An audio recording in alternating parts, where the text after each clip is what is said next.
It is Ricardo with the Junk Guys.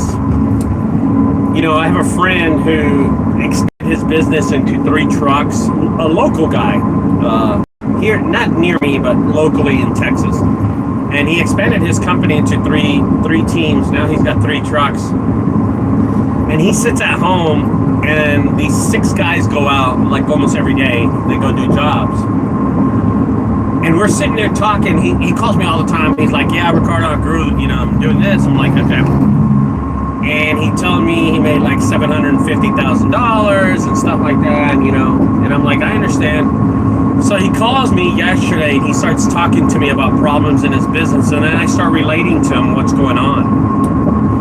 And I want to talk about a few things in this. Is his employees are getting way too comfortable in their position. Let's get into this video right now.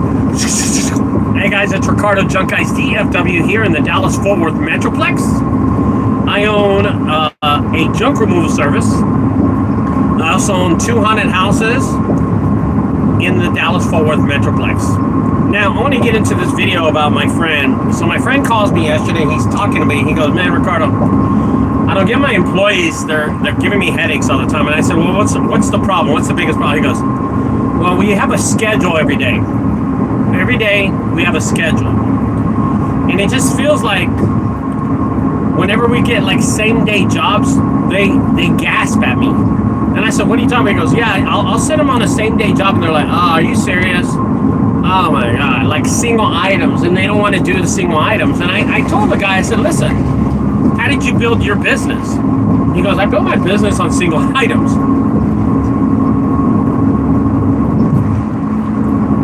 And I'm telling him, I said, dude, listen, I hear you. When you have a crew and you have 3 trucks and you're making all this money, and I told him this, I was honest with him. I said, brother, you're my friend, but let me tell you something. You always talk to me about making all this money, that you're always making this money. But your last 2 trucks, you bought them used. You bought them used. And I'm going to be honest with you. Guys, listen, I buy used trucks all the time. I buy used trucks all the time. I refuse to buy new trucks because we bang them up too much in this industry. Now, if I was in the funeral business, I would 100% buy new trucks, new cars to take, the dead people in the back in the funeral car. But this is junk removal. And junk removal, I see it as you're going to ruin your truck. You're going to mess up your truck.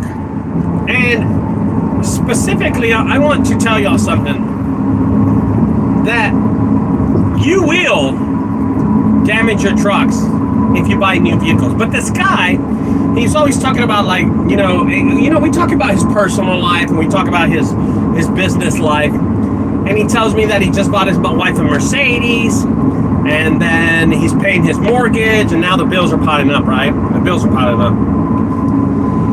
And he tells me, yeah, I got this new truck. And I'm like, okay, first of all, I want to talk to you about that part. If you got a new truck, if you have a new truck,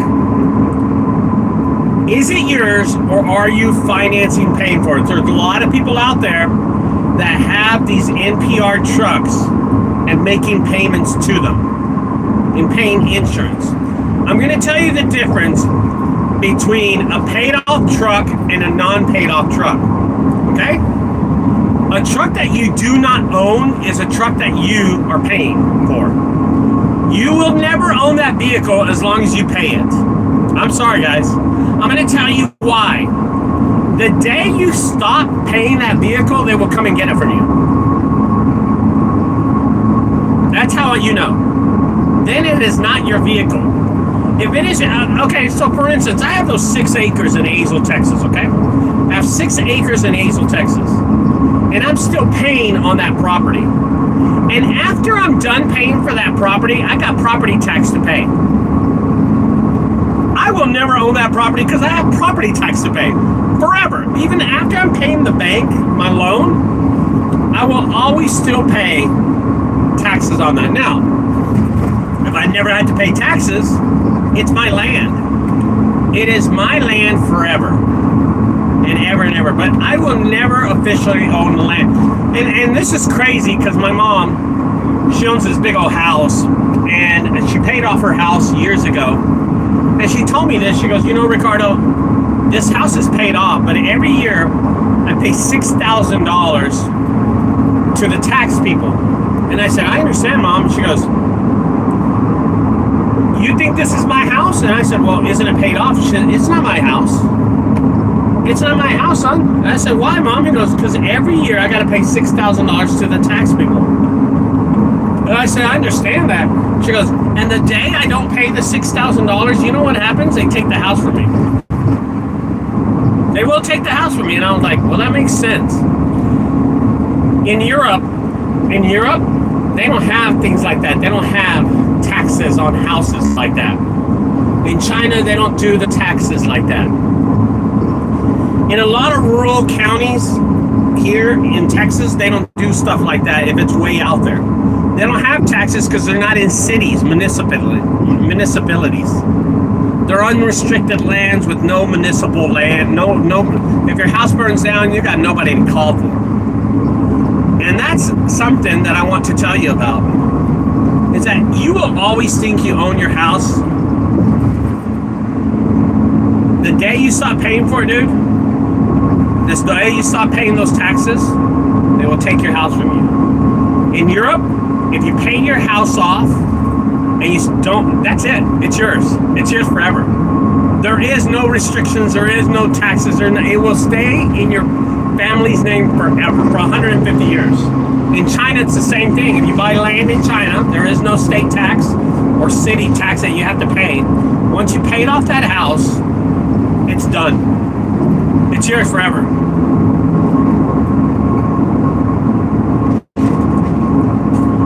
Nobody can take it from you, brother. Nobody can foreclose on you.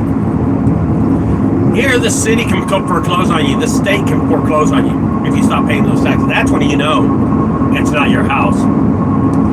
Just like these NPR trucks. I see these youngsters out there, and they're on YouTube all the time, and they have 4 or 5 trucks, and they bought them, and I'm telling you, they didn't buy them cash. I know they didn't buy them cash. They're making payments on these vehicles. These vehicles are not owned. They're the bank's vehicles. One of these kids' fathers co-signed for all the trucks because he's a wealthy man. He's an attorney, and he also bought their headquarters for them because as an attorney, he does real estate. So their headquarters is in real estate. It's their dad's real estate, and that's where they have their headquarters. I know information. I know stuff like this, man. So,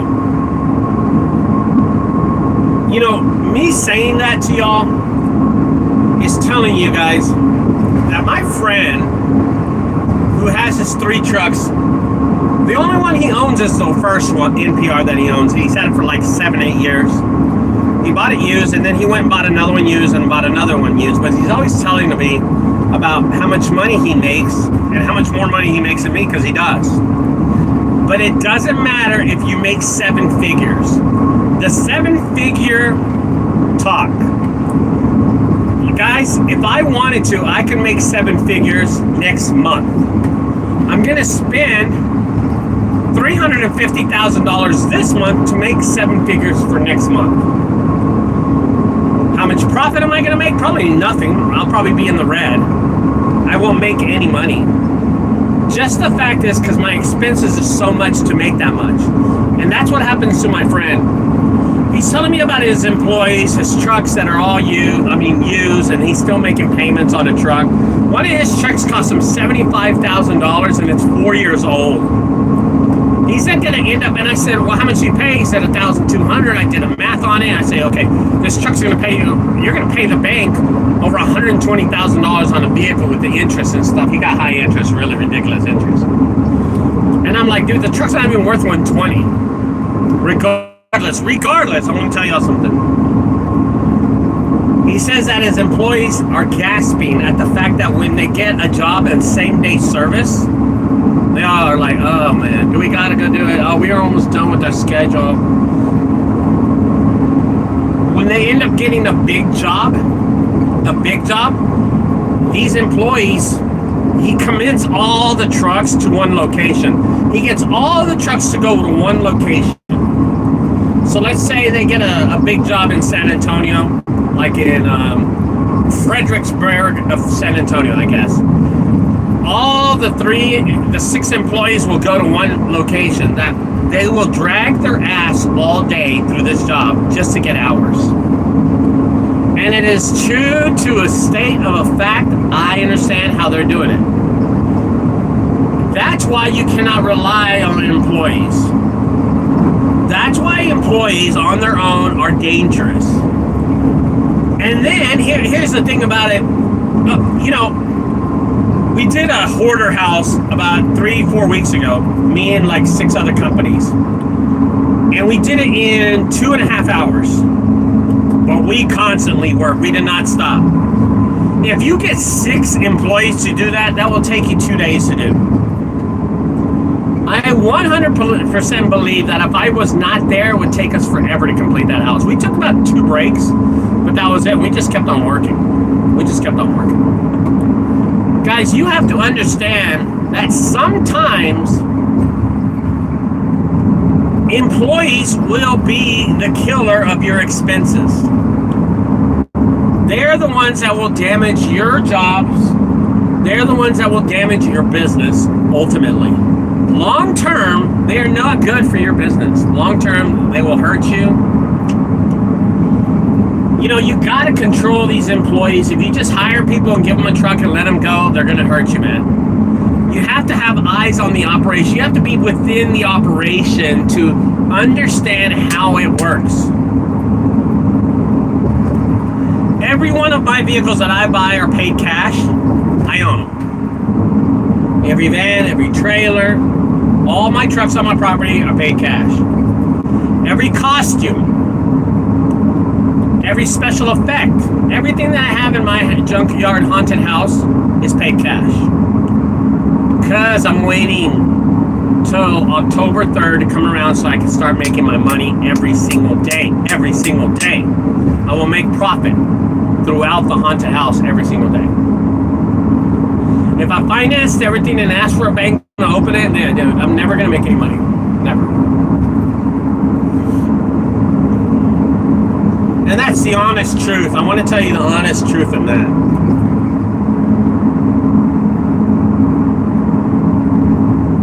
I just think that these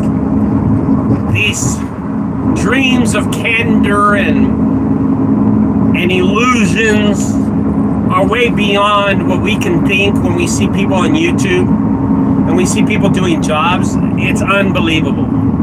I was watching a video. I just watched a little clip of it. I think it was a short, like a 15-second video. And the guy said, the teenager said, yeah, we were a hard time making $10,000 every day. Now we're making $20,000 a day. And I was thinking in my head, oh my God, their expenses are ridiculous. I bet their expenses every day are like $22,000. If they're making 20 grand, I can imagine what their expenses are every day. Every month when they lose. Junk removal is a business where sometimes you will make a lot of money and sometimes you're not going to make any money. And I'll be honest with you, right now, for me, I have set my junk removal business to the side and I'm concentrating totally on my haunted house. I average right now about $500 to $1,000 every single day. And I'm used to making 1,000 plus or 800 and up. I don't mind, guys. I don't mind because I know my business now. How I'm leading my business into the haunted house business. You know what I mean? How I know where my money comes from. I'm not an idiot. And I want to explain all of this to y'all. That junk removal is a very, very great business. It is a very profitable business. Very profitable business. But also, It is a very expensive business if you don't take care of it right. If you don't know what you're doing, you're going to spend a lot more money. You know, this is such a basic business. People call, you answer the phone, and the roadblocks that can stop you from making money are so crucial. So crucial.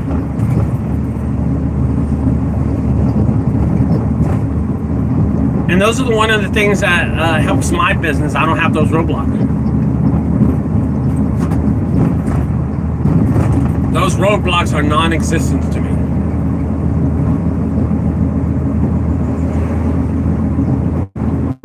Those expenses are not there. But man, if you're trying to get a job or a lead, it's going to cost you money, man.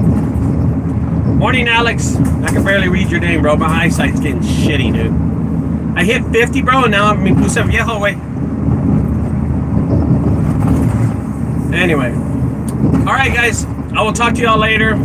I got to go. I'm here at the headquarters. I got 2 jobs today. One's a good clean out. A lot of good stuff from a haunted house.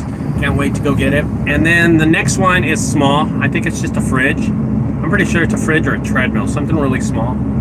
So I will talk to y'all later. Have a great one, man. Bye-bye.